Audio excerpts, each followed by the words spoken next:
Hi, current അഫയേഴ്സിന്റെ ഇന്നത്തെ ക്ലാസ്സിലേക്ക് സ്വാഗതം. എല്ലാ ദിവസത്തെയും പോലെ ഹിന്ദു ന്യൂസ് പേപ്പർ നമ്മുടെ സ്ക്രീനിൽ കാണാം. ഇന്നത്തെ ഹിന്ദു ന്യൂസ് പേപ്പർ നമുക്ക് നോക്കുമ്പോൾ ആദ്യം കാണുന്ന ന്യൂസ് ഒബ്വിയസ്ലി എന്തിനെ കുറിച്ചായിരിക്കും? നമ്മുടെ റിപ്പബ്ലിക് ഡേയെ കുറിച്ചായിരിക്കും. റിപ്പബ്ലിക് ഡേ ഇന്നലെ ജാനുവരി 26 നമ്മൾ വളരെ വളരെ എന്താ ഹാപ്പി ആയിട്ട് സെലിബ്രേറ്റ് ചെയ്തു. നമ്മളുടെ റിപ്പബ്ലിക് ഡേക്ക് ചീഫ് ഗസ്റ്റ് ആയിട്ട് ഇമാനുവൽ മാക്രോൺ ഉണ്ടായിരുന്നു, ഫ്രഞ്ച് പ്രസിഡന്റ്. അദ്ദേഹവും ഇന്ത്യൻ പ്രൈം മിനിസ്റ്റർ നരേന്ദ്രമോദിയും കൂടെ ഒരുമിച്ച് നിൽക്കുന്ന ഒരു ഫോട്ടോയും അവിടെ കാണാം. അതാണ് ഇന്നത്തെ ഹിന്ദുവിന്റെ ഫസ്റ്റ് ന്യൂസ് എന്ന് പറയുന്നത്. അപ്പൊ അതില് പറയുന്ന വെച്ചാൽ ഇന്ത്യക്കും ഫ്രാൻസിനും ഇടയിൽ ഒരുപാട് ഡിഫൻസ് റിലേറ്റഡ് ആയിട്ടുള്ള ടൈസ്.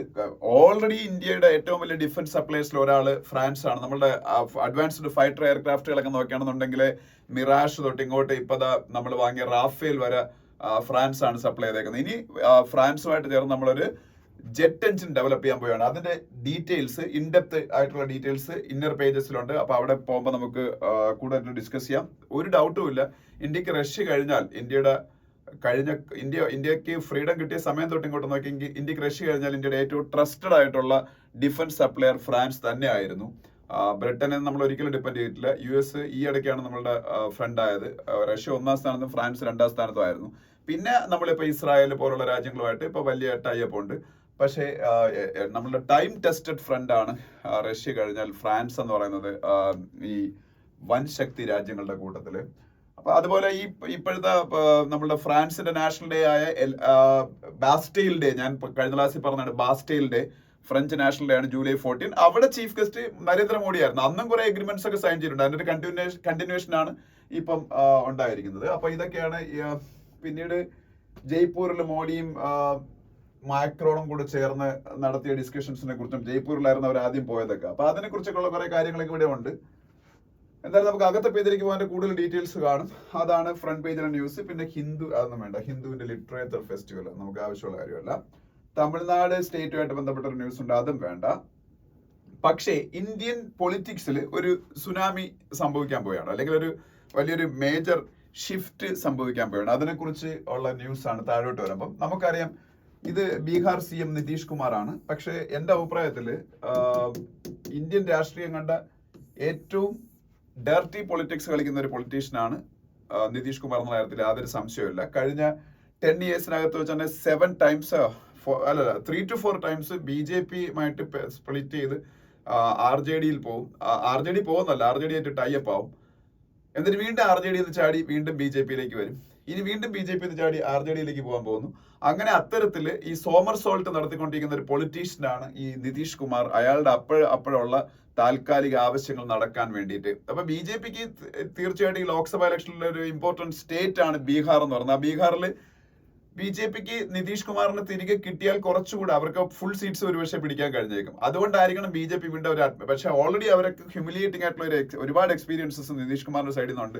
യഥാർത്ഥത്തിൽ നിതീഷ് കുമാറിനെ എടുക്കാത്തതായിരുന്നു നല്ലത്. പക്ഷേ ഇപ്പോഴത്തെ വരുന്ന ന്യൂസുകൾ നിതീഷ് കുമാറിനെ തിരിച്ച് വീണ്ടും BJP സഖ്യത്തിലേക്ക് എടുക്കുമെന്നും ഇന്ത്യ സഖ്യത്തിന്റെ ഫോർമേഷന്റെ ആർക്കിടെക്റ്റായ നിതീഷ് കുമാർ വീണ്ടും തിരിച്ച് BJPയുടെ NDA പാളയത്തിലേക്ക് പോകുന്നതാണ്. അങ്ങനെ സംഭവിച്ചാൽ അത് ഇന്ത്യക്ക് വലിയൊരു അടിയാണ്. ഇന്ത്യ സഖ്യത്തിന് ഓൾറെഡി രാഹുൽ ഗാന്ധിയുടെ ഭാരത് ജോഡോ യാത്ര സ്റ്റാർട്ട് ചെയ്തതിന് ശേഷം, മണിപ്പൂരിൽ നിന്നാണ് സ്റ്റാർട്ട് ചെയ്തത്, അവരുടെ 2 പ്രധാനപ്പെട്ട അലയൻസ് പാർട്ട്നേഴ്സ് AAP പഞ്ചാബിലും അതുപോലെ മമതാ ബാനർജി വെസ്റ്റ് ബംഗാളിലും കോൺഗ്രസുമായിട്ട് ടൈപ്പിന് സാധ്യതയില്ല എന്ന് പറഞ്ഞിരിക്കുകയാണ്. ഓൾമോസ്റ്റ് ആ സാധ്യത അവർ റൂൾ ഔട്ട് ചെയ്തിരിക്കുകയാണ്. അതിന്റെ കൂടെ നിതീഷ് കുമാറോട് പോകുമ്പോൾ പിന്നെ ഇന്ത്യ സഖ്യത്തിൽ ആകെപ്പാടെ ഒരു പ്രോമിനന്റ് ആയിട്ടുള്ള 1-2 പൊളിറ്റിക്കൽ പാർട്ടീസേ ഉള്ളൂ. സീറ്റ് പിടിക്കാൻ സാധ്യതയുള്ള തമിഴ്നാട്ടിലെ സ്റ്റാലിനാണ്. പിന്നെ ഉത്തർപ്രദേശിൽ സമാജ്വാദി പാർട്ടി അഖിലേഷ് യാദവ് ഒക്കെ ഉണ്ടെങ്കിൽ അവിടെ ഒന്നും കിട്ടാൻ പോകുന്നില്ല. പ്രത്യേകിച്ച് ഇപ്പോൾ രാം ടെമ്പിളിന്റെ ഇനാഗുറേഷനോടെ കഴിഞ്ഞപ്പോൾ അത്തരത്തിലുള്ള ഒരു അറ്റ്മോസ്ഫിയർ ആണ് UP പോലുള്ള നോർത്ത് ഇന്ത്യൻ സ്റ്റേറ്റുകളിലുള്ളത്. അവിടെയൊക്കെ BJPയുടെ ഒരു ടോട്ടൽ ആയിട്ടുള്ള ഒരു ഡോമിനേഷൻ ആയിരിക്കും എന്നാണ് എക്സ്പെക്ട് ചെയ്യുന്നത്. പിന്നെ പൊളിറ്റിക്സ് ആണ്, പൊളിറ്റിക്സിൽ എന്ത് സംഭവിക്കാം. ഞാൻ പറഞ്ഞത് എൻ്റെ ഒരു നിഗമനങ്ങളാണ്. പിന്നെ താഴോട്ട് വരുമ്പോൾ union government makes it clear that Aadhaar card no proof of citizenship and birth dateന്റെയും അതുപോലെ സിറ്റിസൺഷിപ്പിന്റെയും ഒരു വാലിഡ് പ്രൂഫ് അല്ല ആധാർ. ഞാൻ യഥാർത്ഥത്തിൽ കരുതിയിരുന്നത് ആധാർ ഉണ്ടെങ്കിൽ നമ്മൾ സിറ്റിസൺ ആയെന്ന ഇന്ത്യൻ സിറ്റിസൺസിന് മാത്രമേ ആധാർ കിട്ടുള്ളൂ എന്നാണ് ഞാൻ. പക്ഷേ ഈ ന്യൂസ് വായിച്ചപ്പോൾ എനിക്ക് മനസ്സിലായത് ആധാർ ഇന്ത്യയിൽ 180 ദിവസം വരെ താമസിക്കുന്ന ഈവൻ ഫോറിനേഴ്സിന് പോലും കൊടുക്കുന്ന ഒരു റെസിഡന്റ് സ്റ്റാറ്റസ് മാത്രമാണ് ആധാർ എന്നാണ്. അപ്പോൾ ഇവിടെ പറയുന്നുണ്ട് 12 digit ID is a proof of uniqueness and residence. നമ്മളുടെ യുണീക്ക് ആയിട്ടുള്ള നമ്മളുടെ ഇന്ത്യൻ പൗരന്മാരാണ്, അല്ലെങ്കിൽ നമ്മളുടെ യുണീക്നെസ്സിനെ കാണിക്കാനും അതുപോലെ നമ്മളെ റെസിഡന്റ് സ്റ്റാറ്റസിനെ കാണിക്കാനും മാത്രമാണെന്നാണ്. അത് ഡിഫറെന്റ് ഗവൺമെന്റ് ഏജൻസീസ് ഡിഫറെന്റ് റീസൺസിൽ അക്സെപ്റ്റ് ചെയ്യുന്നുണ്ടെങ്കിലും that is not a proof of citizenship or birth date എന്നാണ് ഇപ്പോൾ ഗവൺമെന്റിന്റെ ഒരു ഡിക്ലറേഷൻ വന്നിരിക്കുന്നത്. അതുകൊണ്ട് ഇനി മുതൽ ആധാർ യൂസ് ചെയ്യുമ്പോൾ നമ്മൾ അത്തരത്തിൽ ചിന്തിക്കേണ്ടി വരും. ആധാർ പല ഏജൻസീസും ഇനി തൊട്ട് സിറ്റിസൺഷിപ്പ് പ്രൂവ് ചെയ്യാൻ വേണ്ടിയിട്ടുള്ള ഒരു ഇൻസ്ട്രുമെന്റ് ആയിട്ട് അക്സെപ്റ്റ് ചെയ്യാൻ യാതൊരു സാധ്യതയില്ല. അതുപോലെ ഡേറ്റ് ഓഫ് ബർത്തിനും ഇപ്പൊ നമ്മൾ ബാങ്കുകളിൽ തന്നെ പോയൊരു ഇതെടുക്കുമ്പോഴത്തേക്ക് അക്കൗണ്ട് എടുക്കുമ്പോൾ ഡേറ്റ് ഓഫ് ബർത്ത് നമ്മൾ സെപ്പറേറ്റ് ആണ് മിക്ക ബ്രാഞ്ചുകളിലും വാങ്ങുന്നത്. ആധാർ ഒരു ഡേറ്റ് ഓഫ് ബർത്തിന്റെ പ്രൂഫ് ആയിട്ട് അവർ അക്സെപ്റ്റ് ചെയ്യാറില്ല പല ബാങ്കുകളിലും. ഇനി അത് സ്ട്രിക്റ്റ് ആവും. അപ്പൊ അതിനെ കുറിച്ച് ഒരു ന്യൂസും ഇവിടെ ഉണ്ട്. UIDAI ആണ് ആധാർ ഇഷ്യൂ ചെയ്യുന്ന unique identification authority of India. ഇപ്പോ എന്തായാലും ഇന്ത്യയിൽ സ്റ്റേ ചെയ്യുന്ന 180 ദിവസത്തിൽ കൂടുതൽ സ്റ്റേ ചെയ്യുന്ന ഈവൻ ഫോറിനേഴ്സിന് പോലും ആധാർ ഒബ്റ്റെയിൻ ചെയ്യാൻ പറ്റും. Proof of uniqueness and proof of residence ആയിട്ടെന്നാ പറയുന്നത്. Aadhaar card has never been a proof of citizenship as foreign nationals are also eligible to obtain on if they have been living in India for 180 days എന്നാണ് ഇവിടെ പറഞ്ഞേക്കുന്നത്. പിന്നെ കാസിരംഗയെ കുറിച്ചൊരു news ഉണ്ട്. കാസിരംഗ നമുക്ക് എല്ലാവർക്കും അറിയാവുന്നതാണ്. കാസിരംഗ നാഷണൽ പാർക്ക് 1 ഹോൺഡ് റൈനോസിന്റെ ഇന്ത്യയിലെ ഹാബിറ്റാറ്റ് ആസാമിലാണ് ഈ കാസിരംഗ നാഷണൽ പാർക്ക് ഉള്ളത്. കാസിരംഗ നാഷണൽ പാർക്ക് മുകളിലേക്ക് പോകുമ്പോ വേറെ ഒന്നുമില്ല, ഇത്രയേ ഉള്ളൂ ഈ പേജില്. അതിനടുത്ത പേജിലേക്ക് പോവാം. അടുത്ത പേജിലേക്ക് പോകുമ്പോ കൂടുതലും പൊളിറ്റിക്കൽ ന്യൂസുകളാണ്. സ്റ്റേറ്റ്സ് പേജ് ആണ്. DMK ലീഡറും അതുപോലെ ഇന്ത്യ മുന്നണിയുടെ വലിയൊരു ലീഡറും തമിഴ്നാടിന്റെ ചീഫ് മിനിസ്റ്ററും ഒക്കെ സ്റ്റാലിന്റെ ഒരു സ്റ്റേറ്റ്മെന്റ് ഒക്കെ ഇവിടെ കാണാം. പിന്നീട് ഇവിടെ FTII എന്നൊരു അബ്രിവിയേഷൻ ഉണ്ട്. FTII എന്താണെന്ന് അറിഞ്ഞിരിക്കുക. Film and television institute of India. FTII എന്താണ്? Film and television institute of India. ഈ FTII അല്ലെങ്കിൽ film and television institute of India എന്ന് പറഞ്ഞാൽ ഈ വീഡിയോ കാണുന്ന പല ആൾക്കാർക്കും അറിയത്തില്ലായിരിക്കും. പക്ഷെ എല്ലാവർക്കും അറിയാം അതിന്റെ മറ്റൊരു പേര് പറഞ്ഞാൽ പൂനെ ഫിലിം ഇൻസ്റ്റിറ്റ്യൂട്ട് എന്ന് പറഞ്ഞാൽ. നമ്മളിപ്പോ എഞ്ചിനീയറിംഗ് അഡ്മിഷൻ എടുക്കാൻ ആഗ്രഹിക്കുന്ന ഒരു IITs ആയിരിക്കും അതിന്റെ അൾട്ടിമേറ്റ് ആയിട്ട് നമ്മളെല്ലാവരും കാണുന്നത്. അതുപോലെ മെഡിസിൻ നമ്മളെല്ലാവരും എയിംസ് പോലുള്ള ഇൻസ്റ്റിറ്റ്യൂട്ടുകളായിരിക്കും അതിന്റെ ഒരു ഇതായിട്ട് ഏറ്റവും പ്രസ്റ്റീജിയസ്. അതുപോലെ B സ്കൂളുകളാകുമ്പോൾ IIM. അതുപോലെ ഫിലിം ഡിഫറെന്റ് ആയിട്ടുള്ള ക്രാഫ്റ്റ്സ്മാൻഷിപ്പുകൾ പഠിക്കാൻ, അല്ലെങ്കിൽ ഡയറക്ഷൻ അല്ലെങ്കിൽ എഡിറ്റിംഗ് അങ്ങനെയൊക്കെയുള്ള ഓരോ സംഭവങ്ങൾ പഠിക്കാൻ ആഗ്രഹിക്കുന്നവർക്ക് ഇന്ത്യയിൽ ഒരുപാട് ഫിലിം ഇൻസ്റ്റിറ്റ്യൂട്ടുകൾ ഉണ്ടെങ്കിലും ഇന്ത്യയിലെ പ്രീമിയർ ഫിലിം ഇൻസ്റ്റിറ്റ്യൂട്ട് ആയിട്ട് കാണുന്നത്, ഏറ്റവും പ്രസ്റ്റീജിയസ് ഫിലിം ഇൻസ്റ്റിറ്റ്യൂട്ട് ആയിട്ട് കാണുന്നത് നമ്മളെല്ലാവരും പൂനെ ഫിലിം ഇൻസ്റ്റിറ്റ്യൂട്ട് എന്നാണ് പറയുന്നതെങ്കിൽ എൻ്റെ യഥാർത്ഥ പേര് FTII എന്നാണ്. Film and television institute of India. Film and television institute of India will not rest till we end proxy war of neighboring country foil terror ecosystem. Sinha. ഈ സിൻഹ എന്ന് പറയുന്നത് ജമ്മു ആൻഡ് കാശ്മീരിന്റെ ഭരണാധികാരിയാണ് മനോജ് സിൻഹ. ജമ്മു ആൻഡ് കാശ്മീരിൽ ഇപ്പൊ ഡെമോക്രാറ്റിക്കലി ഇലക്ട് ആയിട്ടുള്ള government ഇല്ലാത്തത് കൊണ്ട് മനോജ് സിൻഹ എന്ന് പറയുന്ന ലെഫ്റ്റനന്റ് ഗവർണറാണ് അവിടെ ഭരിക്കുന്നത്. അദ്ദേഹം പറഞ്ഞിരിക്കുന്ന പാകിസ്ഥാനെ കുറിച്ചാണ്. Rajasthan governor announces formation of economic revival task force on Republic Day. രാജസ്ഥാന്റെ ഗവർണർ ആയിരുന്നു നടത്തിയിരിക്കണം. കൽരാജ് മിശ്രയാണ് രാജസ്ഥാന്റെ governor. Kalraj Mishra and Rajasthan chief minister is Bhajanlal Sharma. അപ്പൊ അതൊക്കെയാണ് ആ പേജിലെ ന്യൂസുകൾ. മറ്റൊന്നും നമുക്ക് ആവശ്യമുള്ളതല്ല. താഴോട്ടൊക്കെ വരുമ്പോൾ എല്ലാം പൊളിറ്റിക്കൽ ന്യൂസുകളാണ്. ഇനി അതിനടുത്ത പേജിലേക്ക് പോയാണ്. അതിനടുത്ത പേജിൽ പോകുമ്പോ മമതാ ബാനർജി റിപ്പബ്ലിക് ഡേ ആയിട്ട് ബന്ധപ്പെട്ട് സെൻട്രൽ ഗവൺമെന്റ് ഇപ്പം വെസ്റ്റ് ബംഗാളിന് ഒരുപാട് കിട്ടേണ്ട സ്കീമുകളുമായിട്ട് ബന്ധപ്പെട്ട ഫണ്ടിങ് കൊടുക്കുന്നില്ല. അത് ഭയങ്കരമായിട്ടുള്ള മാസീവ് കറപ്ഷൻസ് അവിടെ നടക്കുന്നതുകൊണ്ട് വ്യക്തമായിട്ടുള്ള അതിന്റെ പ്രൂഫ് ഉള്ളത് കൊണ്ടാണ് Mahatma Gandhi national rural employment guarantee scheme, പ്രധാനമന്ത്രി ആവാസ് യോജന, പ്രധാനമന്ത്രി ഗ്രാമീൺ സഡക് യോജന, ഇങ്ങനെ കുറെ സ്കീമുകളുണ്ട്. ഇതിന്റെ ഒന്നും ഫണ്ടിങ് കൊടുക്കുന്നില്ല. അപ്പൊ അതിനെക്കുറിച്ച് അവർ പറഞ്ഞൊക്കെയാണ് ഒരു വലിയ അജിറ്റേഷൻ സ്റ്റാർട്ട് ചെയ്യുന്നതാണ്. അതില് Mahatma Gandhi national rural employment guarantee സ്കീമിനെ കുറിച്ച് അവിടെ പറയുന്നുണ്ട്. നമുക്ക് എല്ലാവർക്കും അറിയാം ഇന്ത്യയിൽ 100 days ഗ്രാമീണ മേഖലയിലുള്ളവർക്ക് ജോലി കൊടുക്കുന്നതിനുള്ള സ്കീമാണ് Mahatma Gandhi national rural employment guarantee scheme. PMAY നമുക്കറിയാം, പ്രധാനമന്ത്രി ആവാസ് യോജന. റൂറൽ ഏരിയയിലും അർബൻ ഏരിയയിലും 2 ഏരിയയിലുള്ള ആൾക്കാർക്ക് പക്ക ഹൗസസ് ബിൽഡ് ചെയ്യുന്നതിന് വേണ്ടിയിട്ടുള്ള ഗവൺമെന്റ് അസിസ്റ്റന്റ് സ്കീമാണ് പ്രധാനമന്ത്രി ആവാസ് യോജന. 2024 ഈ വർഷം ഡിസംബർ ആണ് അതിന്റെ കംപ്ലീഷൻ ആയിട്ട് അതിന്റെ കംപ്ലീഷൻ ഡേറ്റ് വെച്ചേക്കുന്നത്.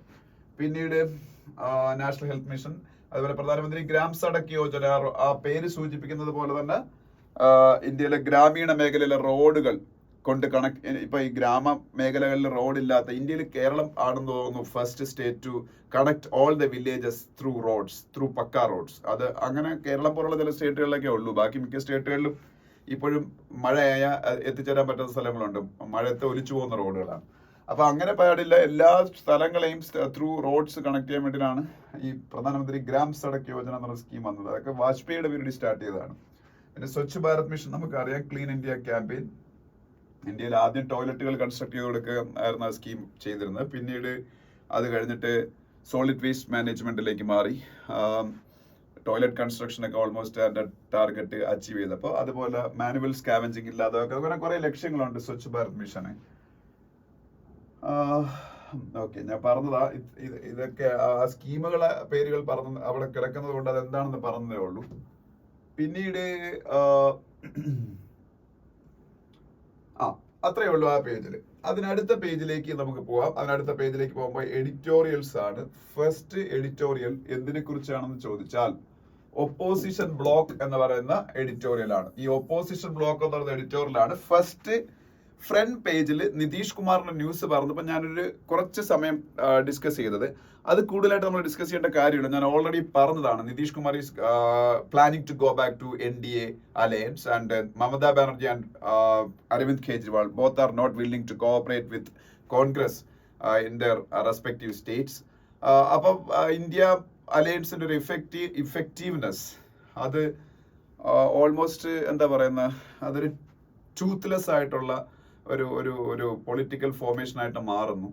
അപ്പോൾ പ്രീ പോൾ അലയൻസസ് സ്റ്റേറ്റുകളിൽ കോൺഫ്ലിക്റ്റിംഗ് ആയിട്ടുള്ള ഐഡിയോളജീസ് ഉള്ള ഈ പാർട്ടികൾക്ക് ഇമ്പോസിബിൾ ആയിരിക്കും. അതുകൊണ്ട് post poll alliance after the election, if they are getting the requisite number of seats, then they can think about the alliances to form a new government under a new prime minister.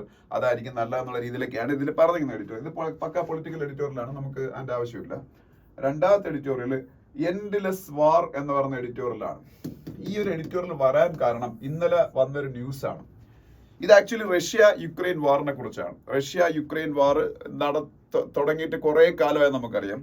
അപ്പൊ ഈ വാറുമായിട്ട് ബന്ധപ്പെട്ട് വളരെ tragic ആയിട്ടൊരു incident ഇന്നലെ ഉണ്ടായി. അത് യുക്രൈന്റെ വാർ prisoners ഉണ്ടല്ലോ, യുദ്ധ തടവുകാര്, ഇവരെ വഹിച്ചുകൊണ്ട് റഷ്യയുടെ ഒരു ട്രാൻസ്പോർട്ട് പ്ലെയിൻ പോയപ്പോ ഏതാണ്ട് ബോർഡറിംഗ് ഏരിയയിൽ വെച്ച് ഒരു മിസൈൽ വന്നത് പതിക്കുകയും 65ഓളം യുക്രൈനിയൻ സോൾജേഴ്സും മറ്റ് ആ പ്ലെയിനിന്റെ മറ്റ് സ്റ്റാഫുകളും എല്ലാം കൂടെ ഒരു 10-70 പേര് മരിച്ചു. അത് റഷ്യയിലാണ് ഈ സംഭവം നടക്കുന്നത്, പക്ഷെ യുക്രൈൻ ബോർഡറിൽ വെച്ചാ.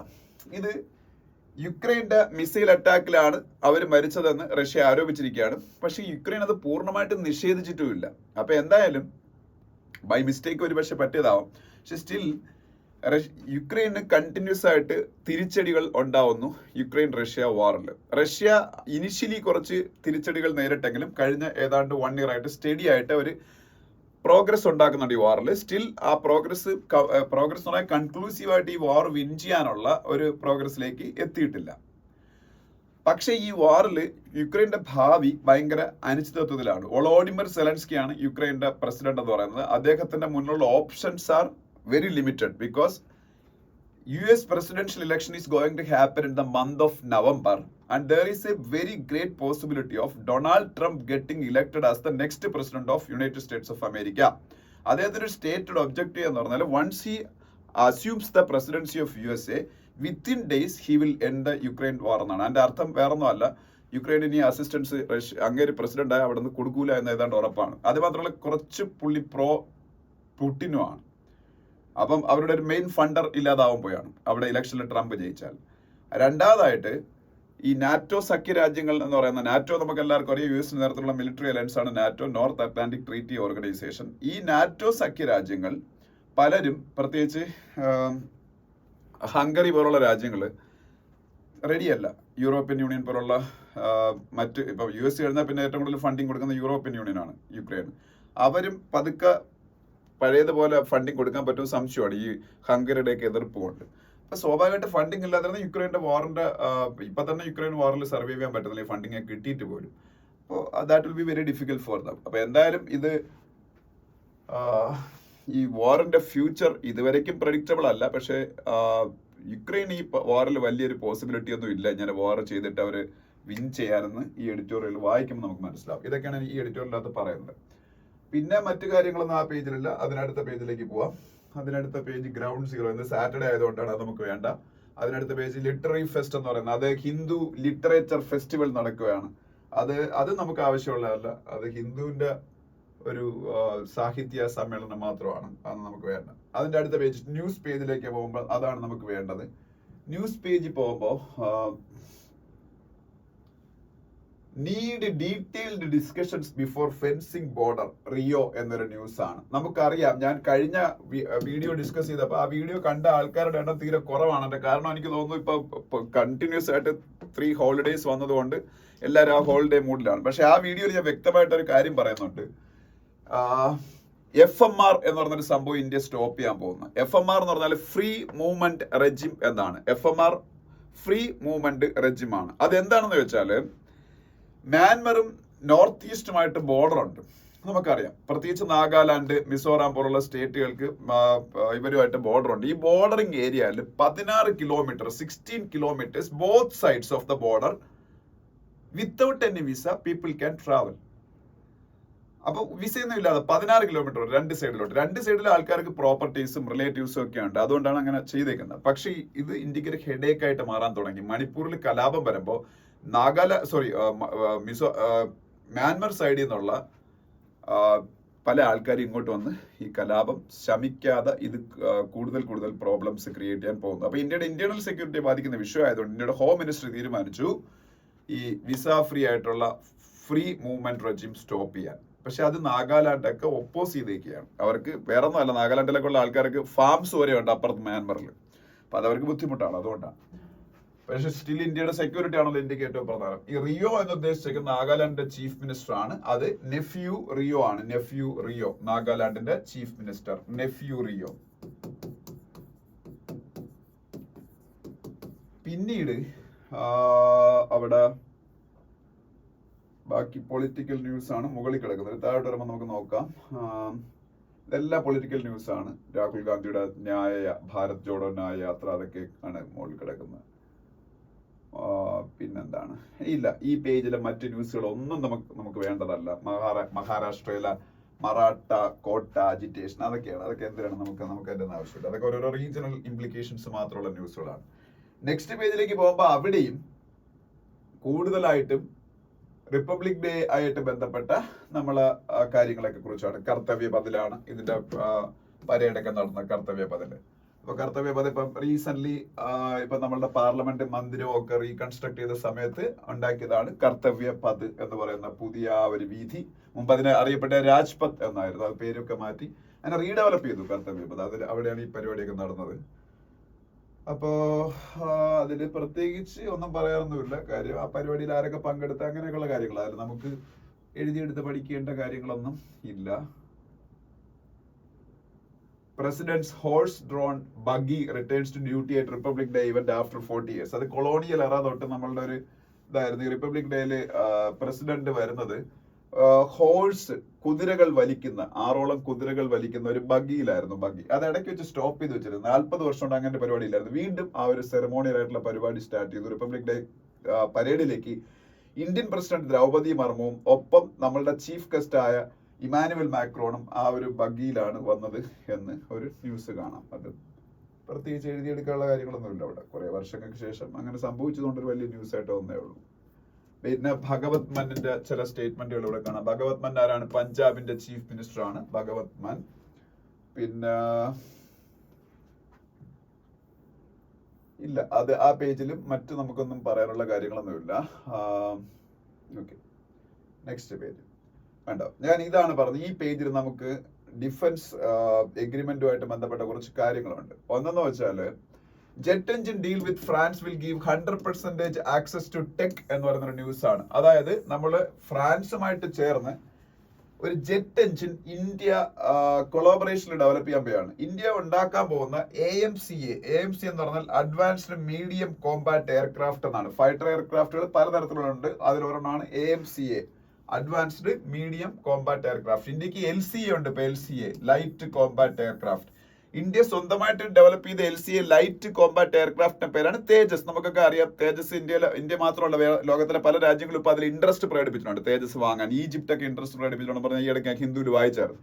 അപ്പൊ LCA light combat aircraft is A kind of fighter aircraft. There are different classifications for fighter aircraft. We recently bought Rafale fighter aircraft from France, and that is MMRCA. MMRCA means medium multi-role combat aircraft. Medium multi-role combat aircraft is a category of fighter aircrafts, and India recently bought MMRCA Rafale from France. അത് ഫ്രാൻസിന്റെ MMRCA ആണ് Rafale എന്ന് പറയുന്നത്. അതുപോലെ LCA is another kind of fighter aircraft. അത് light combat aircraft ആണ്. അത് ഇന്ത്യയുടെ ലൈറ്റ് കോമ്പാറ്റ് എയർക്രാഫ്റ്റ് ആണ് തേജസ്. ഇന്ത്യയിൽ ഡെവലപ്പ് ചെയ്തുകൊണ്ടിരിക്കുന്ന അടുത്ത ഒരു സംഭവമാണ് AMCA അഡ്വാൻസ്ഡ് മീഡിയം ഇതെല്ലാം ഓരോ ക്ലാസിഫിക്കേഷൻ. നമ്മൾ കാർ വാങ്ങുമ്പോഴത്തേക്ക് SUV, MUV, സെഡാൻ എന്നൊക്കെ പറയുന്ന പോലെ ഉള്ളൂ. അപ്പൊ AMCA പല ആൾക്കാർക്കും ഉണ്ടാക്കിയിട്ടുണ്ടായിരിക്കും. അതിൽ ഓരോ രാജ്യക്കാർക്കും ഓരോ പേരായിരിക്കും. അപ്പൊ ഇന്ത്യ ഡെവലപ്പ് ചെയ്യാൻ പോണ AMCയുടെ പേരൊക്കെ ഇനി ഭാവിയിൽ അറിയാൻ പറ്റൂ. ഇപ്പൊ ഇന്ത്യ ഡെവലപ്പ് ചെയ്യുന്ന AMCA അഡ്വാൻസ്ഡ് മീഡിയം കോമ്പാറ്റ് എയർക്രാഫ്റ്റിന്റെ വേണ്ടിയിട്ടുള്ള എഞ്ചിൻ, അതിന്റെ ഡെവലപ്മെന്റ് ജോയിന്റ് ആയിട്ട് ഇന്ത്യയും ഫ്രാൻസും തമ്മിൽ ചെയ്യുന്നതാണ്. പിന്നെ ഇതിൽ അറിയേണ്ട വേറൊരു കാര്യം, ഇന്ത്യ ഓൾറെഡി AMCAക്ക് വേണ്ടി തന്നെ US-ഉമായിട്ടും ഒരു ജെറ്റ് എഞ്ചിൻ കരാറായിട്ടുണ്ട്. അതെന്ന് വെച്ചാൽ നമ്മൾ ഈ തേജസിന്റെ അടുത്ത വെർഷൻ LCA Mk2 എന്ന് പറഞ്ഞൊരു സംഭവം നമ്മൾ ഉണ്ടാക്കുന്നത്. LCA Mk2 ഈ LCA Mk2 ആണ് ഫസ്റ്റില് നമ്മൾ US-ഉമായിട്ട് കരാറായ എഞ്ചിൻ യൂസ് ചെയ്യാൻ പോണത്. F414 എന്ന് പറയുന്ന ഒരു ഫൈറ്റർ ജെറ്റുകളിൽ ഉപയോഗിക്കുന്ന ജെറ്റ് എഞ്ചിൻ F414. അത് GE എന്ന് പറയുന്ന US കമ്പനി ഡെവലപ്പ് ചെയ്തിരിക്കുന്നത്. GE ജനറൽ ഇലക്ട്രിക്കൽസ് GE എന്ന് പറയുന്ന കമ്പനി ഡെവലപ്പ് ചെയ്തേക്കുന്ന F414 ജെറ്റ് എഞ്ചിൻസിന്റെ ടെക്നോളജി ഓൾറെഡി ഇന്ത്യക്ക് ട്രാൻസ്ഫർ ചെയ്യാൻ കഴിഞ്ഞ നരേന്ദ്രമോദിയുടെ പിന്നെ US-ലേക്കുള്ള യാത്രയിൽ കരാറായിട്ടുണ്ട്. അത് ഇന്ത്യയിൽ HAL കമ്പനിയായിട്ട് ചേർന്ന് അവർ ഡെവലപ്പ് ചെയ്യാൻ പോകണം. HAL അത് ഡെവലപ്ഡ് ആണ് ഓൾറെഡി. അതിന്റെ ടെക്നോളജിയാണ് ഇന്ത്യക്ക് ട്രാൻസ്ഫർ ചെയ്തത്. HAL ഹിന്ദുസ്ഥാൻ എയറോനോട്ടിക്സ് ലിമിറ്റഡും GEയും ചേർന്ന് F414 എന്ന് പറഞ്ഞ എഞ്ചിൻ, അത് ഇന്ത്യയുടെ തേജസിന്റെ നെക്സ്റ്റ് വെർഷനായ LCA Mk2, അതൊരു AMCA ആണ്, അഡ്വാൻസ്ഡ് മീഡിയം കോമ്പാറ്റ് എയർക്രാഫ്റ്റ് ആണ്. അതിന്റെ അടുത്ത വെർഷൻ AMCയുടെ നെക്സ്റ്റ് വെർഷൻ, അതിലാണ് നമ്മൾ ഈ ഫ്രാൻസുമായിട്ട് ചേർന്ന് ഡെവലപ്പ് ചെയ്യുന്ന ജെറ്റ് എഞ്ചിൻ യൂസ് ചെയ്യാൻ പോകണം. അപ്പം നിങ്ങൾ ഇത് മനസ്സിലാക്കണം, എല്ലാവരുടെ കൺഫ്യൂഷൻ ആയാന്തോ. ഇന്ത്യ 2 AMCA ഡെവലപ്പ് ചെയ്യാണ്. ഫസ്റ്റ് AMCA എനിക്കൊന്ന് LCA Mk2 തന്നെ ഒരു AMCA ആണ്, അഡ്വാൻസ്ഡ് മീഡിയം കോമ്പാറ്റ് എയർക്രാഫ്റ്റ് ആണ്. അതിൽ യൂസ് ചെയ്യാൻ വേണ്ടിയിട്ട് ആദ്യം നമ്മൾ ഉപയോഗിക്കാൻ പോണത് US-ഉമായിട്ട് ഈ ഇടയ്ക്ക് US-ന്റെ GE ജനറൽ ഇലക്ട്രിക് എന്ന് പറയുന്ന കമ്പനിയും ഇന്ത്യയുടെ ഹിന്ദുസ്ഥാൻ എയറോനോട്ടിക്സ് ലിമിറ്റഡ് എന്ന് പറയുന്ന കമ്പനിയും തമ്മിൽ കരാറായിട്ടുണ്ട്. ആ ഒരു ജെറ്റ് എഞ്ചിൻ ടെക്നോളജി ട്രാൻസ്ഫർ ചെയ്യാൻ. ആ ജെറ്റ് എഞ്ചിൻ ആയിരിക്കും നമ്മളുടെ ആദ്യത്തെ AMCയിൽ ഉപയോഗിക്കുന്നത്. AMCയുടെ next version, advanced medium combat aircraft AMCയുടെ നെക്സ്റ്റ് വെർഷൻ, അതിന്റെ അത് യൂസ് ചെയ്യാൻ പോകണം. ഇപ്പം നമ്മൾ ഫ്രാൻസുമായിട്ട് ഇന്നലെ ഒരു എഗ്രിമെന്റ് ആയിട്ടുണ്ട് ഒരു ജെറ്റ് എഞ്ചിൻ ജോയിന്റ്ലി ഡെവലപ്പ് ചെയ്യാൻ. അതായിരിക്കും. അപ്പൊ അതൊക്കെയാണ് ആ പേജിലുള്ളത്. പിന്നെ Uttarakhand assembly may table UCC bill in next session എന്നൊരു ന്യൂസ് കാണാം. ഇന്ത്യയിൽ ആദ്യമായിട്ടല്ല, ഓൾറെഡി ഗോവയിലുണ്ട്. അത് എനിക്ക് തോന്നുന്നു ഇന്ത്യ ഗവൺമെന്റ് അല്ലെങ്കിൽ അവിടുത്തെ സ്റ്റേറ്റ് ഗവൺമെന്റ് ഈ പോർച്ചുഗീസ് ഇൻഫ്ലുവൻസിൽ അന്നേ ഉണ്ടായിരുന്നൊരു UCC ആണ് അവിടെ നടപ്പാക്കിയിരിക്കുന്നത് എനിക്ക് തോന്നുന്നത്. അപ്പൊ ഈ കോൺസ്റ്റിറ്റ്യൂഷൻ എന്നൊക്കെ നിലവിൽ വന്നതിന് ശേഷം പക്ക ഒരു ഇന്ത്യയിലെ ഒരു state government from the scratch ഒരു UCC ഉണ്ടാക്കുന്നത് എനിക്ക് തോന്നുന്നു ഉത്തരാഖണ്ഡിലാണെന്നാണ്. ഞാൻ ഡീറ്റെയിൽ ആയിട്ട് അതിനെ കുറിച്ച് വായിച്ചില്ല. ഞാൻ പറയുന്നത് തെറ്റാണെങ്കിൽ ക്ഷമിക്കുക, നോക്കുക. ഈ ഗോവയിൽ പോർച്ചുഗീസ് റൂൾ കഴിഞ്ഞ് അതിന്റെ ഒരു കണ്ടിന്യൂഷൻ പോലെയാണ് അവിടെ UCC കൊണ്ടുവന്നാണെന്ന് എനിക്ക് തോന്നുന്നത്. അപ്പൊ ഓൾറെഡി ഗോവയിൽ UCC ഉണ്ട്. അപ്പൊ ഇന്ത്യയിലെ യൂണിഫോം സിവിൽ കോഡ് എല്ലാ മതത്തിലുള്ളവർക്കും അവരുടെ സിവിൽ നിയമങ്ങൾ ഈക്വൽ ആക്കുക എന്നുള്ള ഇന്ത്യൻ കോൺസ്റ്റിറ്റ്യൂഷനിലെ article 44 UCC uniform civil code നടപ്പാക്കാൻ പോകുന്ന ആദ്യ ഇന്ത്യൻ സ്റ്റേറ്റ് ആയി ഉത്തരാഖണ്ഡ് മാറും. ഉത്തരാഖണ്ഡില് മിക്കവാറും ഫെബ്രുവരിയിൽ അതിന് വേണ്ടിയിട്ട് ഒരു സ്പെഷ്യൽ സെഷൻ നടത്തി അത് പാസ്സാക്കാന്നാണ് പറയുന്നത്. ഇന്ത്യ മൊത്തത്തിലും അത് കൊണ്ടുവരാനുള്ള സാധ്യതയുണ്ട് ഈ ഇലക്ഷൻ കഴിഞ്ഞ അടുത്ത ഇലക്ഷനിൽ, ഇൻ കേസ് NDA ഗവൺമെന്റ് അധികാരത്തിൽ വന്നാൽ. പിന്നെ താഴോട്ട് വരുമ്പോ ആർ.എൻ. രവി ആരെ നമുക്ക് എല്ലാവർക്കും അറിയാം. തമിഴ്നാടിന്റെ ഗവർണറാണ്. അദ്ദേഹത്തിന്റെ ചില സ്റ്റേറ്റ്മെന്റുകളൊക്കെ ഉണ്ട്. പിന്നീട് താഴോട്ട് വരുമ്പോൾ അവിടെ തന്നെ വേറെ ന്യൂസ് ആണ്. Chandrayaan helped moon lander make pinpoint landing says Japan. Japan became the 5th country to land on moon. അത് സ്ലിം എന്ന് പറഞ്ഞൊരു മിഷൻ, സ്ലിമിന്റെ expansion smart lander for investigating moon എന്നുള്ളതാണ്. സ്ലിമിന്റെ expansion smart lander for investigating moon. ഈ SLIM mission land ചെയ്യുക വഴി Japan became the 5th country to soft land on moon. Soft land ആണോ എന്ന് സംശയം ഉണ്ടെന്നാണ് ആദ്യം ജപ്പാന്റെ പിന്നീട് നമ്മളുടെ ISRO കറണ്ടായിട്ട് ജപ്പാൻ ഒരു സ്പേസ് ഏജൻസി ആണ്, പേര് ജാക്സ എന്നാണ്, Japan aerospace exploration agency, JAXA സംശയം പ്രകടിപ്പിച്ചിരുന്നു. പിന്നീട് അവർ പറയുന്ന അല്ല, സോഫ്റ്റ് ലാൻഡിംഗ് ആണ്, ഏതാണ്ട് അവർ വിചാരിച്ച രീതിയിൽ തന്നെ ലാൻഡിങ് ചെയ്തു, ഒന്നും കമ്പോണൻസ് ഒന്നും എന്താ പറയുന്ന ഡാമേജ് ഒന്നും പറ്റിയിട്ടില്ല എന്നാ പറയുന്നത്. എന്തായാലും ജാക്സ, ജപ്പാന്റെ സ്പേസ് ഏജൻസി, അവർ ലാൻഡ് ചെയ്ത moon mission slim smart lander for investigating moon. ഈ മിഷൻ വഴി ജപ്പാൻ ലോകത്തിലെ 5ാമത്തെ രാജ്യമായി മാറി ഈ മൂണിൽ ലാൻഡിംഗ് നടത്തുന്ന. ഇതിൽ ജപ്പാനെ സഹായിച്ച ഒരു സംഭവം എന്താണെന്ന് വെച്ചാൽ ഇന്ത്യയുടെ ചന്ദ്രയാൻ 3 ആണ്. ചന്ദ്രയാൻ 3 എന്നുള്ള കുറെ ഡേറ്റ അവരെ ഭയങ്കരമായിട്ട് ഹെൽപ്പ് ചെയ്തിട്ടുണ്ടെന്ന് അവിടെ ലാൻഡ് ചെയ്യാൻ അതവർ പറയുന്നുണ്ട്. ഇനി നെക്സ്റ്റ് പേജ് ഇപ്പോൾ വേൾഡ് പേജ് ആണ്. വേൾഡ് പേജിൽ പറയാനുള്ള ഒരു കാര്യം, Swedish PM refuses to negotiate NATO membership with Hungary. നാറ്റോയിലേക്ക് മെമ്പർഷിപ്പിന് വേണ്ടി ശ്രമിക്കുന്ന രാജ്യമാണ് സ്വീഡൻ. നമുക്കറിയാം ഈയിടയ്ക്ക് ഫിൻലാൻഡ്, ഞാൻ അതും കഴിഞ്ഞ വീഡിയോയിൽ പറഞ്ഞിട്ടുണ്ട്, ഫിൻലാൻഡ് ഈയിടയ്ക്ക് നാറ്റോയിൽ മെമ്പർഷിപ്പ് കിട്ടി. ഇനി സ്വീഡൻ, ഫിൻലാൻഡിന്റെ അയൽ രാജ്യമായ സ്വീഡൻ നാറ്റോയിലെ മെമ്പർഷിപ്പിന് ശ്രമിക്കുകയാണ്. അവിടെ നിങ്ങൾക്ക് സ്വീഡന്റെ പ്രൈം മിനിസ്റ്ററിന്റെ ഫോട്ടോയും പേരും കാണാം. ഉൾഫ് ക്രിസ്റ്റേഴ്സൺ എന്നാണ് അദ്ദേഹത്തിന്റെ പേര്. ഉൾഫ് ULF, ഉൾഫ് ക്രിസ്റ്റേഴ്സൺ എന്നാണ് സ്വീഡന്റെ പ്രൈം മിനിസ്റ്ററിന്റെ പേര്. അത് അറിഞ്ഞിരിക്കുക. അവിടെ ആ ഒരു ന്യൂസ് ആണ് മോളിൽ പറയാനുള്ളത്. അതിന് താഴോട്ട് വരുമ്പോൾ Israel must take all measures to prevent genocidal acts in Gaza, ICJ. ഈയിടയ്ക്ക് ഞാൻ പറഞ്ഞിരുന്നു, സൗത്ത് ആഫ്രിക്ക ഇസ്രായേലിനെതിരെ കേസ് കൊടുത്തു ICJ, ഇന്റർനാഷണൽ കോർട്ട് ഓഫ് ജസ്റ്റിസിൽ. UN-ന്റെ കോർട്ടാണ് ICJ. ഹേഗ് ആണ് എന്റെ ഹെഡ് ക്വാർട്ടേഴ്സ്, നെതർലാൻഡ്സിലെ ഹേഗിൽ ഉള്ള ICJ ഇന്റർനാഷണൽ കോർട്ട് ഓഫ് ജസ്റ്റിസിൽ സൗത്ത് ആഫ്രിക്ക കേസ് കൊടുത്തു ഇസ്രായേൽ ഗാസയിൽ വംശഹത്യ നടത്തുന്നവരില്. പക്ഷെ ഇന്നലെ ICJ പറഞ്ഞേക്കുന്ന വംശഹത്യ ഇസ്രായേൽ നടത്തുന്നതായിട്ട് പറയുന്നതേ ഇല്ല. പക്ഷെ ഇങ്ങനെ വംശഹത്യ ഉണ്ടാവാതിരിക്കാൻ ഇസ്രായേൽ ശ്രദ്ധിക്കണം എന്ന് ഇന്നലെ ICJയുടെ ഒരു ഓർഡർ വന്നിട്ടുണ്ട്. അതിനെക്കുറിച്ച് ഒരു ന്യൂസ് കാണാം. പിന്നെ ഞാൻ ഇന്നലെ പറഞ്ഞ 77ഓളം ആൾക്കാർ മരിച്ചു. എന്താണ് ഇന്നലെ ഞാൻ പറഞ്ഞില്ലേ, വാർ പ്രിസണേഴ്സിനെയും കൊണ്ടുപോയ ഒരു പ്ലെയിൻ യുക്രൈൻ അറ്റാക്ക് ചെയ്താണെന്നാണ് പറയുന്നത്. എന്തായാലും ക്രാഷായി, എല്ലാവരും മരിച്ചുപോയി. ആ ന്യൂസ് കാണാം. പിന്നെ ഇവിടെ സൗത്ത് കൊറിയയുടെ പ്രസിഡന്റിന്റെ പേര് കാണാം. യൂൺ സുക് യോൾ എന്നാണ് സൗത്ത് കൊറിയയുടെ പ്രസിഡന്റിന്റെ പേര്. യൂൺ സുക് യോൾ. ഓക്കെ, അത് പിന്നെ US കുറെ കാലം കൊണ്ട് ഡെത്ത് പെനാൽറ്റി നിർത്തി വെച്ചിരുന്നിട്ട് ഇപ്പൊ അവിടുത്തെ state of Alabama state nitrogen gas ഉപയോഗിച്ച് ഇന്നലെ ഒരു ഡെത്ത് പെനാൽറ്റി നടപ്പാക്കി. അതിനെ കുറിച്ചൊരു ന്യൂസ് ഉണ്ട്. നമ്മൾ ഇന്ത്യയിലെ പോലെ അല്ല അവിടുത്തെ ഡെത്ത് പെനാൽറ്റി. നമ്മളിവിടെ ഇന്ത്യയിലെ ഒറ്റ ഫോം ഓഫ് ഡെത്ത് പെനാൽറ്റിയേ ഉള്ളൂ, ദാറ്റ് ഈസ് ഹാങ്ങിങ്, എക്സിക്യൂഷൻ ബൈ ഹാങ്ങിങ്. പക്ഷെ US ഇഞ്ചക്ഷൻ വെച്ചായിരുന്നു കില്ല് ചെയ്യുന്ന മുമ്പ്. ഇഞ്ചക്ഷൻ വയ്ക്കുമ്പോൾ പെട്ടെന്ന് അപ്പോഴേ മരിക്കുക, അതുകൊണ്ടിട്ട് അവരങ്ങനെ ചെയ്യുന്നത്. ഇപ്പൊ അത് സ്റ്റോപ്പ് ചെയ്തിട്ട്, അതല്ല കംപ്ലീറ്റ് ഡെത്ത് പെനാൽറ്റി ഇടയ്ക്ക് വെച്ച് സ്റ്റോപ്പ് ചെയ്തിരുന്നാണ്. ഇപ്പൊ എന്താ വീണ്ടും നൈട്രജൻ ഗ്യാസ് ഉപയോഗിച്ച് ഇന്നലെ ഒരു എക്സിക്യൂഷൻ അവിടെ നടത്തി. പിന്നെ നിങ്ങൾക്ക് അറിയേണ്ട 2-3 ന്യൂസുകൾ ഇവിടെ ഉണ്ട് നമ്മളുടെ ബിസിനസ് പേജിൽ. ഒരു ന്യൂസ് എന്ന് പറഞ്ഞാൽ ഇന്ത്യയുടെ ആദ്യത്തെ പ്രൈവറ്റ് ഹെലികോപ്റ്റർ അസംബ്ലി യൂണിറ്റ് തുടങ്ങാൻ പോയാണ്. എഗെയിൻ ഇമാനുവൽ മാക്രോന്റെ വിസിറ്റുമായിട്ട് ബന്ധപ്പെട്ട ഡിസിഷൻ ഉണ്ടാക്കുന്നത് ടാറ്റയും എയർബസും ചേർന്ന്. എയർബസ് നിങ്ങൾക്ക് അറിയാം, ലോകത്തിലെ ഏറ്റവും വലിയ ഒരു പാസഞ്ചർ എയർക്രാഫ്റ്റ് മാനുഫാക്ചറിംഗ് കമ്പനിയാണ് എയർബസും ടാറ്റയും ചേർന്ന് ഇന്ത്യയിലെ ആദ്യത്തെ private helicopter assembly unit start ചെയ്യുന്നു. എനിക്ക് തോന്നുന്നു ഗുജറാത്തിലെ വഡോദരയിലാണെന്ന് തോന്നുന്നു. ഇന്ത്യയിലെ ആദ്യത്തെ private helicopter, already helicopter manufacturing facility ഇന്ത്യയിലുണ്ട്. തുംകൂരിലെ ഏഷ്യയിലെ തന്നെ ഏറ്റവും വലുതാണ് ഹിന്ദുസ്ഥാൻ എയറോനോട്ടിക്സ് ലിമിറ്റഡ് തുടങ്ങിയിട്ടുണ്ട്. തുംകൂർ എന്ന് പറഞ്ഞാൽ കർണാടകയിലാണ്. ഇത് പ്രൈവറ്റ് ഹെലികോപ്റ്റേഴ്സ് മാനുഫാക്ചർ ചെയ്യാനാണ്. അപ്പൊ ഇത് ആരൊക്കെ തമ്മിലാണ്? എയർബസ് എന്ന് പറഞ്ഞ ഫ്രഞ്ച് കമ്പനിയും ടാറ്റയും തമ്മിലാണ്. പിന്നെ HDFC ബാങ്കിന്റെ 9.99% ഷെയർസ്, അതായത് 10% ഓൾമോസ്റ്റ് 9.99% ഷെയർസ് LICക്ക് വാങ്ങാൻ RBI അനുമതി കൊടുത്തു. LIC ഇന്ത്യയിലെ ഏറ്റവും വലിയ സ്വകാര്യ ബാങ്കായ HDFC ബാങ്കിന്റെ 9.99% ഷെയർ വാങ്ങാൻ പോകണം. അതുപോലെ ഓല, നമുക്ക് എല്ലാവർക്കും അറിയാം, ഓല ക്യാബ്സ് എന്നുള്ള പേരിലാണ് തുടങ്ങിയെങ്കിലും ഇപ്പൊ അവർക്ക് ഓല ഇലക്ട്രിക് ഉണ്ട്. ഇപ്പൊ എന്താ ഒരു ഓലയുടെ കൃത്രിം എന്നുള്ള പേരിൽ അവരൊരു AI സ്റ്റാർട്ടപ്പ് തുടങ്ങിയായിരുന്നു. ഈ AI സ്റ്റാർട്ടപ്പ് ഇന്നലെ യൂണിക്കോൺ ആയി.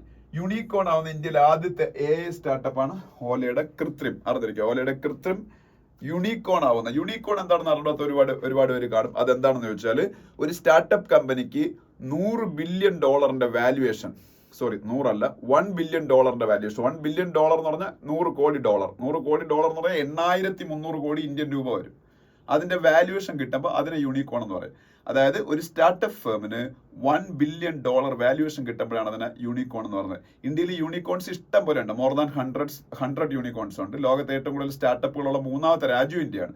പക്ഷേ AI സ്റ്റാർട്ടപ്പുകളുടെ കൂട്ടത്തിൽ, ആർട്ടിഫിഷ്യൽ ഇന്റലിജൻസ് സ്റ്റാർട്ടപ്പുകളുടെ കൂട്ടത്തിൽ ഈ യൂണിക്കോൺ സ്റ്റാറ്റസ് എടുത്തതിന്റെ ആദ്യത്തെ കമ്പനി ഓല തുടങ്ങിയ കൃത്രിമാണ്. കൃത്രിം. അത്രയാണ് ആ പേജിലുള്ളത്. പിന്നെ സ്പോർട്സ് പേജിലേക്ക് പോകുമ്പോൾ വീക്കെൻഡ് സ്പോർട്ട് നമുക്ക് വേണ്ട. സ്പോർട്സ് പേജിൽ ഒരു എന്നെ വിഷമിപ്പിക്കുന്ന ന്യൂസ്, നിങ്ങൾക്ക് വളരെ സന്തോഷമായിരിക്കും. നൊവാക് ജോക്കോവിച്ച് ഇന്നലെ ഓസ്ട്രേലിയൻ ഓപ്പണിൽ നിന്ന് പുറത്തായി. വിഷമിപ്പിച്ച വേറെ ഒന്നും കൊണ്ടല്ല, ജോക്കോവിച്ചിന് എനിക്ക് ഇഷ്ടമായതുകൊണ്ട് മാത്രമല്ല, പുള്ളി ഒരു വെർജ് ഓഫ് ഒരു മൈൽ സ്റ്റോണിലായിരുന്നു. അതായത് ഈ ഗ്രാൻഡ് സ്ലാമും കൂടെ വിൻ ചെയ്തിരുന്ന 25 ഗ്രാൻഡ് സ്ലാംസ് നൊവാക് ജോക്കോവിച്ച് വിൻ ചെയ്യുമായിരുന്നു. 25 ഗ്രാൻഡ് സ്ലാംസ് എന്ന് പറഞ്ഞാൽ ലോകത്ത് ആരും വിൻ ചെയ്തിട്ടില്ല. 24 ഗ്രാൻഡ് സ്ലാംസ് ഒരു വുമനും കൂടെ വിൻ ചെയ്തിട്ടുണ്ട്. മാൻ വേറെ ആരും വിൻ ചെയ്തിട്ടില്ല. വുമൻ മാർഗരറ്റ് കോർട്ടാണ്. അപ്പൊ മാർഗരറ്റ് കോർട്ട് ആൻഡ് നൊവാക് ജോക്കോവിച്ച് was sharing that honour, 24 grand slams പറഞ്ഞ വേൾഡ് റെക്കോർഡ്. ഇപ്പോൾ ഇതും കൂടെ വിൻ ചെയ്തിരുന്നെങ്കിൽ ജോക്കോവിച്ച് 25-ലെത്തി, അദ്ദേഹം മാത്രം ആ പൊസിഷനിൽ എത്തിയാണ്. പക്ഷെ അത് കഴിഞ്ഞില്ല. ഇന്നലെ അദ്ദേഹം ഓസ്ട്രേലിയൻ ഓപ്പണിന്റെ സെമി ഫൈനലിൽ പുറത്തായി. അപ്പം അതാണ് ഒരു ന്യൂസ്. പിന്നെന്താണ്, ഇത്രയാണ് ഇന്നത്തെ ന്യൂസ് പേപ്പറിൽ നമുക്ക് ഡിസ്കസ് ചെയ്യാനുള്ള ന്യൂസുകൾ. വേറെ ഒന്നും ആ ന്യൂസ് പേപ്പറിൽ നമുക്ക് പ്രത്യേകിച്ച് പറയാറില്ല. ഒരുപാട് കാര്യങ്ങൾ ഉണ്ടായിരുന്നു, അതെല്ലാം ഞാൻ ഒരുവിധം നിങ്ങൾക്ക് നന്നായിട്ട് ഡിസ്കസ് ചെയ്തിട്ടുണ്ട്. ഇനി ഇന്നലത്തെ ന്യൂസ് പേപ്പറിൽ പൊതുവെ ന്യൂസുകൾ കുറവാണ്. അതുകൊണ്ട് പെട്ടെന്ന് ഡിസ്കസ് ചെയ്ത് കഴിയും. ഈ ആദ്യത്തെ ന്യൂസ് EDയും എൻഫോഴ്സ്മെന്റ് ഡയറക്ടറേറ്റും സ്റ്റേറ്റ് ഗവൺമെന്റുകളും തമ്മിലുള്ള അടിയെ കുറിച്ചാണ്. ഇപ്പൊ തമിഴ്നാട്ടിലും വെസ്റ്റ് ബംഗാളിലും ഒക്കെ ഗവൺമെന്റുകളും, കേരളത്തിലുണ്ട്. കേരളത്തിൽ ഈ കരുവന്നൂർ ബാങ്കുമായിട്ടൊക്കെ ബന്ധപ്പെട്ടൊക്കെ EDയുടെ അന്വേഷണങ്ങൾ അത് സ്റ്റേറ്റ് ഗവൺമെന്റിന് ബുദ്ധിമുട്ടുണ്ടാക്കുന്നു. അങ്ങനെ കുറെ പ്രശ്നങ്ങളുണ്ട്. അപ്പൊ ED പൊളിറ്റിക്കൽ വെന്തേട്ടയുടെ ഭാഗമായിട്ടാണ് ഈ അന്വേഷണങ്ങളൊക്കെ നടത്തുന്നതെന്ന് ചില ആരോപണങ്ങളുണ്ട്. അതിനെക്കുറിച്ച് സുപ്രീം കോടതിയിൽ ചില പരാമർശങ്ങളാണ് ഇവിടെ പറഞ്ഞേക്കുന്നത്. വേറെ ഒന്നും പറയാനില്ല. പിന്നെ Hindu temple existed at Gyanvapi mosque site ASI survey report എന്നൊരു ന്യൂസ് കാണാം. അതായത് ASI എന്ന് പറയുന്നത് എന്താണ്? Archaeological survey of India. ASI archaeological survey of India നടത്തിയ ഒരു സർവേ പ്രകാരം, ഞാൻ ഈ ഇടയ്ക്ക് നിങ്ങളുടെ പറഞ്ഞിട്ടുള്ളതാണ്, കാശി വിശ്വനാഥ ടെമ്പിൾ വാരണാസിയിൽ ഉണ്ട്, നമുക്കറിയാം. അതിനോട് ചേർന്നിരിക്കുന്ന ഒരു മോസ്ക് ആണ് ഗ്യാൻവാബി മോസ്ക്. അതിനകത്ത് ടെമ്പിൾ ഉണ്ടായിരുന്നു. ആ ടെമ്പിളിൽ ആരാധനയും നടക്കുന്നുണ്ട്. ഹിന്ദുക്കളുടെ ആരാധന അവിടെ അനുവദിക്കുന്നുണ്ട്. പക്ഷെ ആ ഒരു പള്ളി ടെമ്പിൾ ഡിമോളിഷ് ചെയ്ത് ഉണ്ടാക്കിയതാണെന്നൊരു വാദം ഉണ്ടായി. അങ്ങനെ അത് അവസാനം കോടതി വിധിയുടെ അടിസ്ഥാനത്തിൽ ASI അവിടെ സർവേ നടത്തി. അപ്പൊ ASIയുടെ റിപ്പോർട്ട് പറയുന്നത് ടെമ്പിളിന്റെ മുകളിൽ തന്നെയാണ്, അത് തകർത്തിട്ടാണ് ഈ ഗ്യാൻവാബി മോസ്ക് പണിഞ്ഞതെന്നാണ്. അപ്പൊ ആ ഒരു ന്യൂസ് ആണ്. അത് ഇന്ത്യയിലെ ഒരു ഹോട്ട് ഇഷ്യൂ ആയതുകൊണ്ട് ഞാനത് പറഞ്ഞതേ ഉള്ളൂ. Gyanvapi mosque is in Varanasi. പിന്നെ അടുത്ത സ്റ്റേറ്റ്സ് പേജിൽ പോകുമ്പോൾ അവിടെ പറയാനുള്ളത്,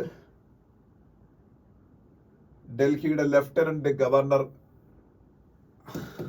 VK സക്സേനയായിട്ട് ബന്ധപ്പെട്ട ചില ന്യൂസുകൾ കാണാം. പിന്നീട് താഴോട്ട് വരുമ്പോൾ ആ പേജിൽ പ്രത്യേകിച്ച് ന്യൂസുകളൊന്നുമില്ല. അതിനടുത്ത പേജിലേക്ക് പോകാം. സ്പോട്ട്ലൈറ്റ് എന്ന് പറയുന്ന പേജാണ്. അതിന്റെ അടുത്ത പേജ് മെട്രോ പ്ലസ് ആണ്. അതിന്റെ അടുത്ത പേജ് എഡിറ്റോറിയൽ പേജ്. എഡിറ്റോറിയൽ പേജിൽ നിങ്ങൾക്ക് അറിയേണ്ട ഒരു എഡിറ്റോറിയൽ ഉണ്ട്. അതിനെക്കുറിച്ച് ഞാൻ ജസ്റ്റ് ഒന്ന് പറയാം. 2 സ്കീമുകളെ കുറിച്ച് പറയുന്നതുകൊണ്ട് മാത്രമാണ് ആ എഡിറ്റോറിയൽ ഞാൻ ഡിസ്കസ് ചെയ്യുന്നത്. ഇതിൽ ഇന്ത്യ ഗവൺമെന്റിന്റെ department of science and technology ആണ് ഈ സ്കീമുകൾ നടപ്പാക്കുന്നത്. DST എന്ന് പറയുന്ന ഡിപ്പാർട്ട്മെന്റ് ഉണ്ട്, department of science and technology. ഇവരുടെ 2 പ്രോഗ്രാംസ്. ഒരു പ്രോഗ്രാമിന്റെ പേര് വൈഭവ് എന്നാണ്. വൈഭവ് പ്രോഗ്രാമിന്റെ എക്സ്പാൻഷൻ വൈശ്വിക് ഭാരതീയ വൈജ്ഞാനിക് എന്നാണ്.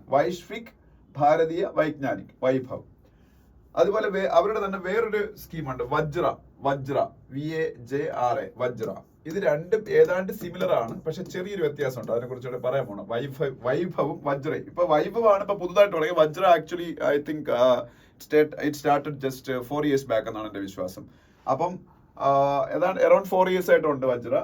വൈഭവ് പുതുതായിട്ട് തുടങ്ങിയാണ്. രണ്ട് ഏതാണ്ട് സെയിം ആണ്. ഞാൻ പറയാൻ എന്താണ് വജ്രയുടെ expansion, visiting advanced joint research. Visiting advanced joint research, അതാണ് വജ്ര. ഇത് രണ്ടും എന്താണെന്ന് വെച്ചാൽ ഫോറിൻ എഡ്യൂക്കേറ്റഡ് ആയിട്ടുള്ള അക്കാഡമിക്സിന് ഇന്ത്യയിൽ വന്ന് ഇന്ത്യൻ യൂണിവേഴ്സിറ്റീസുമായിട്ട് കൊളാബറേഷനിൽ റിസർച്ച് നടത്തുന്നതിന് വേണ്ടിയിട്ട് സെൻട്രൽ ഗവൺമെന്റ് ഫെലോഷിപ്പ് കൊടുക്കുന്നുണ്ട്. അപ്പൊ ഈ അങ്ങനെയാണെങ്കിൽ ഇവർ രണ്ടിനും ഒറ്റ ഇതുപോലെ, പക്ഷെ വ്യത്യാസമുണ്ട്. എന്താണെന്ന് വെച്ചാൽ Vaibhav scheme is only for Indian origin academics. Vaibhav scheme എന്ന് പറഞ്ഞാൽ ഇന്ത്യൻ ഒറിജിൻ അക്കാഡമിക്സിന് വേണ്ടി മാത്രമാണ്. വജ്ര സ്കീമിൽ രണ്ടുപേർക്കും അപ്ലൈ ചെയ്യാം. ഇന്ത്യൻ ഒറിജിനൽ അക്കാഡമിക്സിനും അപ്ലൈ ചെയ്യാം, ഫോറിനേഴ്സിനും അപ്ലൈ ചെയ്യാം. ഇതുവഴി ഗവൺമെന്റ് ഉദ്ദേശിക്കുന്നത് വെച്ചാൽ ഈ യൂണിവേഴ്സിറ്റീസ് നോളജ് ഷെയറിങ്ങിന് വേണ്ടിയിട്ടാണ്. അതായത് ഇവർ ഭയങ്കര എക്സ്പീരിയൻസ്ഡ് ആയിട്ടുള്ള, ഭയങ്കര ടാലന്റഡ് ആയിട്ടുള്ള ചിലപ്പോൾ ഫോറിനേഴ്സ് ആവാം, അല്ലെങ്കിൽ നമ്മളുടെ ഇന്ത്യൻ ഒറിജിൻ ആൾക്കാരാവാം. അവരും ഇപ്പോൾ ഫോറിനേഴ്സ് ആണ്, ഇന്ത്യൻ ഒറിജിൻ എന്നേ ഉള്ളൂ. അപ്പൊ ഇവരുടെ ടാലന്റ്, ഇവരുടെ അക്കാഡമിക് നോളജ് ഇതെല്ലാം നമ്മളുടെ കുട്ടികളിലേക്ക് കൊടുക്കുക. അതുപോലെ ഇവർക്ക് സ്റ്റാർട്ടപ്പുകൾ വരെ ഈ പറഞ്ഞ യൂണിവേഴ്സിറ്റീസുമായിട്ട് ചേർന്ന് സ്റ്റാർട്ട് ചെയ്യാൻ പറ്റും. അപ്പൊ അങ്ങനെ കുറെ കാര്യങ്ങൾ അതുവഴി ഇന്ത്യയിൽ ഒരു നോളജ് ഇക്കോ സിസ്റ്റം ഡെവലപ്പ് ചെയ്യുക, ഫോറിൻ അക്കാഡമിക്സുമായിട്ടും അതുപോലെ ഇന്ത്യൻ ഒറിജിൻ അക്കാഡമിക്സുമായിട്ടൊക്കെ ചേർന്ന്. അതാണ് ഈ സ്കീം എന്ന് പറയുന്നത്. ഇതിനുവേണ്ടിയുള്ള ഇതിന് നല്ല ഫണ്ടിങ് കൊടുക്കുന്നുണ്ട്. ഫെലോഷിപ്പ് എന്നുള്ള രീതിയിൽ ഈ അക്കാഡമിക്സിന് ഇന്ത്യ ഫണ്ടിങ് കൊടുക്കുന്നുണ്ട്. ഇതിന്റെ ഗുണം എന്ന് പറഞ്ഞാൽ ഇപ്പൊ ഫോറിൻ കൺട്രീസിൽ ഒരുപാട് ക്വാളിഫൈഡ് ആയിട്ടുള്ള ആൾക്കാരുണ്ട്. അവർക്ക് അവിടുത്തെ യൂണിവേഴ്സിറ്റീസിൽ ഇത്തരത്തിലുള്ള പ്രോഗ്രാംസ് നടത്താൻ അവസരം കിട്ടുന്നതിനേക്കാളും കൂടുതൽ ആൾക്കാർ അവിടെ ഉണ്ട്. പക്ഷെ ഇന്ത്യയിലാണെന്നുണ്ടെങ്കിൽ അവസരങ്ങളുണ്ട്, പക്ഷേ ക്വാളിഫൈഡ് ആയിട്ടുള്ള ആൾക്കാർ കുറവാണ്. അപ്പൊ നമുക്ക് ഇവരെ ഇങ്ങോട്ട് കൊണ്ടുവന്നാൽ നമുക്കത് ഭയങ്കര യൂസ്ഫുൾ ആയിരിക്കും എന്നൊക്കെ എഡിറ്റോറിയൽ പറഞ്ഞുണ്ട്. പക്ഷെ അത് വേണ്ട രീതി നടപ്പാക്കണം. അപ്പൊ വജ്രയും വൈഭവം തമ്മിലുള്ള വ്യത്യാസം മനസ്സിലാവല്ലോ. ഇനി താഴോട്ട് വരുമ്പോൾ ദ ലാസ്റ്റ് മൈൽ എന്ന് പറഞ്ഞാൽ ഇത് നമുക്ക് വേണ്ട എഡിറ്റോറിയൽ. ഇത് ആന്ധ്രാപ്രദേശിലെ ഒരു പ്രോബ്ലത്തിനെ കുറിച്ചാണ്. ആന്ധ്രാപ്രദേശിലെ സ്റ്റേറ്റ് ഗവൺമെന്റിനെതിരെ അവിടുത്തെ അംഗൻവാടി ടീച്ചേഴ്സ് നടത്തിയ ഒരു സ്ട്രൈക്കിനെ കുറിച്ചാണ്. അത് നമുക്ക് ഒരു ഇമ്പോർട്ടൻസും ഇല്ലാത്തതാണ്. നമുക്ക് അത് ഡിസ്കസ് ചെയ്യേണ്ട ആവശ്യമില്ല. പിന്നെ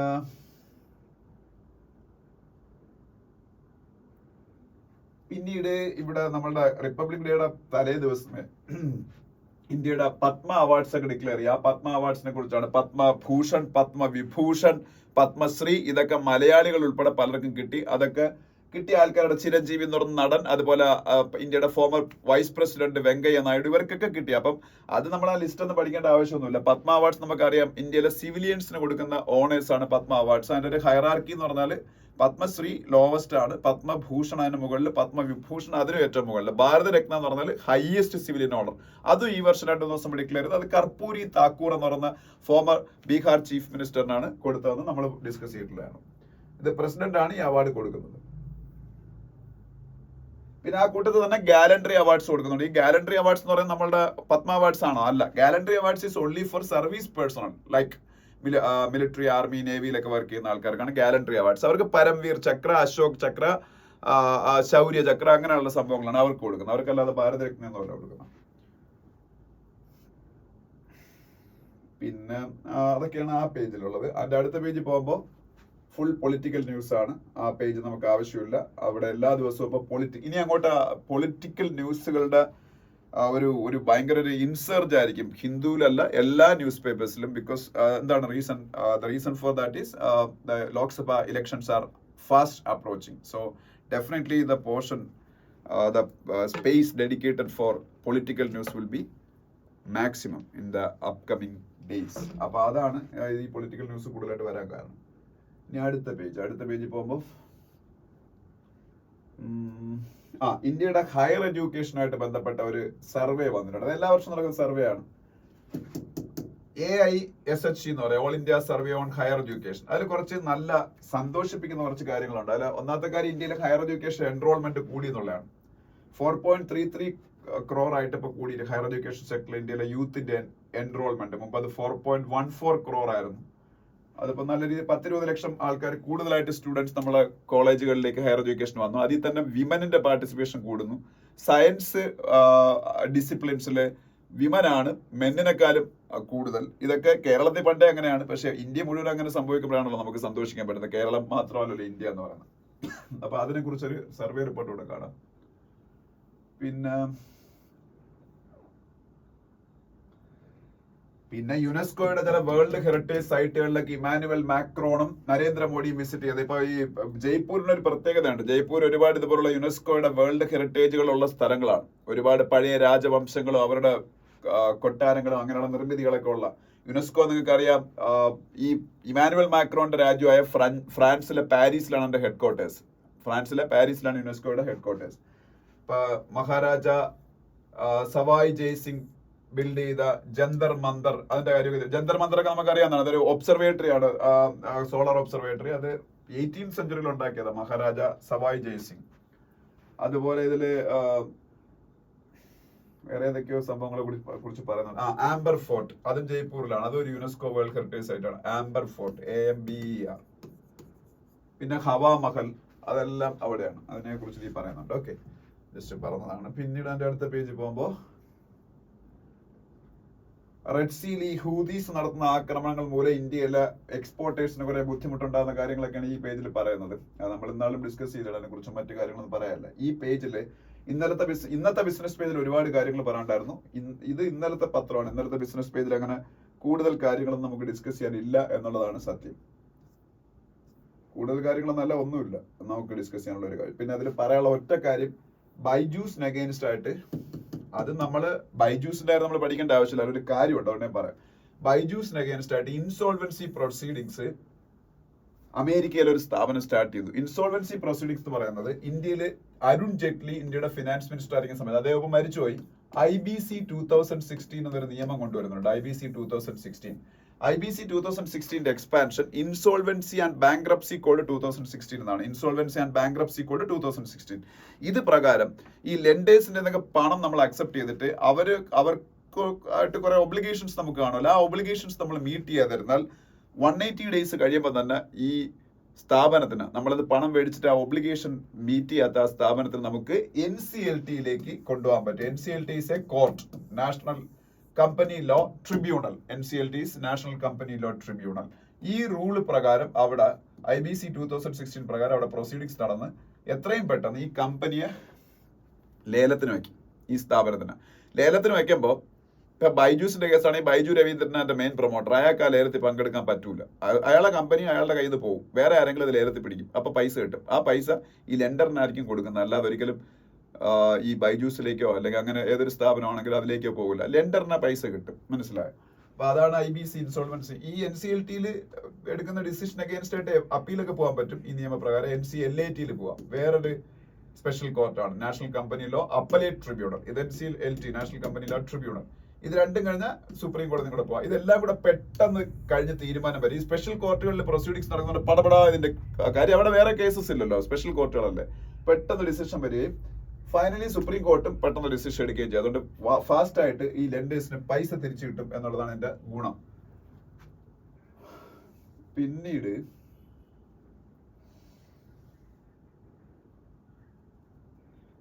പിന്നീട് നമുക്ക് വേൾഡ് പേജിൽ നിന്ന് അങ്ങനെ കൂടുതൽ ഡീറ്റെയിൽസ് ഒന്നും പറയാനില്ല. നമുക്ക് ഇനി സ്പോർട്സ് പേജിൽ എല്ലാ ദിവസത്തെയും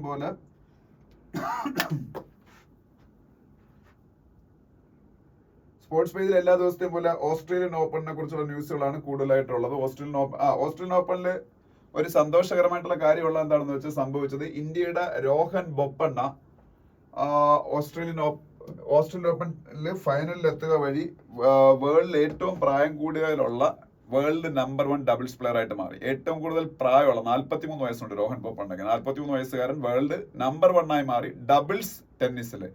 അത് ഇപ്പോൾ ഈ ഓസ്ട്രേലിയൻ ഓപ്പണിൽ സംഭവിച്ചൊരു കാര്യമാണ്. അതുപോലെ സന്തോഷിക്കുന്ന മറ്റൊരു കാര്യം, ICCയുടെ ODI player of the year ആയിട്ട്, one day international cricketer of the year ആയിട്ട് വിരാട് കോഹ്ലിയെ സെലക്ട് ചെയ്തു. ഇന്റർനാഷണൽ ക്രിക്കറ്റ് കൗൺസിലിന്റെ one day international player of the year ആയിട്ട് വിരാട് കോഹ്ലി സെലക്ട് ആയി. അതുപോലെ തന്നെ ഇന്ത്യയുടെ സൂര്യകുമാർ യാദവാണ് ഇതേ ICC ഇന്റർനാഷണൽ ക്രിക്കറ്റ് കൗൺസിലിന്റെ T20 player of the year. അതൊക്കെയാണ് അവിടെ പറയാനുള്ളത്. പിന്നെ രഞ്ജി ട്രോഫിയെ കുറിച്ച് ഉള്ള കാര്യങ്ങൾ അവിടെ കാണാം. ഓക്കെ, അപ്പോ ഇത്രയാണ് ഇന്നലത്തെ ഹിന്ദു എന്ന് പറയുന്നത്. ഇന്നലത്തെ ഹിന്ദുവിൽ അങ്ങനെ വലുതായിട്ട് ഒരുപാട് ഡിസ്കസ് ചെയ്യാനൊന്നും ഇല്ലായിരുന്നു. അപ്പോൾ നമ്മൾ ഡീറ്റെയിൽ ആയിട്ട് കാര്യങ്ങളെല്ലാം ഡിസ്കസ് ചെയ്തിട്ടുണ്ട്. അപ്പോൾ എല്ലാവരും കണ്ടിട്ട് നിങ്ങളുടെ ഒപ്പീനിയൻസ് കമന്റ് ചെയ്യുക. ചാനൽ ലൈക്ക് ചെയ്യുകയും നിങ്ങളുടെ വീഡിയോ ലൈക്ക് ചെയ്യുകയും ചാനൽ സബ്സ്ക്രൈബ് ചെയ്യുകയും ചെയ്യുമെന്ന് വിശ്വസിക്കുന്നു. അപ്പോൾ thank you for watching the video.